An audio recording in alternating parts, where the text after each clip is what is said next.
Hey makers, it's Mel. Today on Maker's Moments, I'm going to teach you how to make soap frosting using our cocoa mango butter melt and pour base.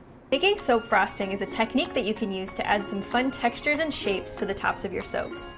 You can make endless combinations of scents and colors using natural powders, fragrances, essential oils, or eco glitters. To make a basic soap frosting, here are the things you'll need.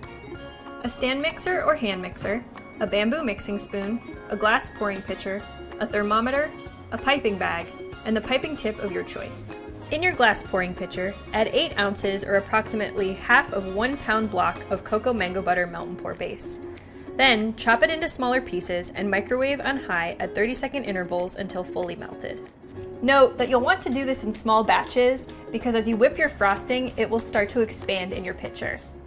Once your soap has fully melted, add 6 tablespoons of flax glycerin or hemp seed body wash base. Glycerin will give you a firmer effect, and body wash base will give you a runnier, foamy effect. Then, take the temperature using your thermometer. You'll want to let your soap mixture cool to 150 degrees before whipping. You can also add in natural colorants, eco glitters, or fragrances at this time if you'd like. Once you've added all of your ingredients, use your hand mixer to whip for 3 minutes or until your desired firmness is achieved.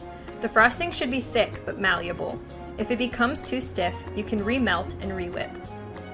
Pour the fluffy mixture into your piping bag. Once your frosting is ready to pipe, use a small spray bottle filled with sugarcane alcohol to spray the tops of the soap that you're going to decorate to ensure best adhesion. Now it's time to frost your soaps. With one hand, hold your piping bag near the tip so that you have the best control over your frosting technique, and use your other hand to gently press the sides of the bag to push the soap through your tip. You can create a variety of different swirl or frosting effects. Today, I'm going to do a scalloped edge on my finished soap loaf. To do this technique, push until a small dollop appears on your soap, then drag the tip down about ½ an inch and repeat until you finish your loaf. Let your soap frosting cool for 24 to 48 hours before handling or cutting your soaps.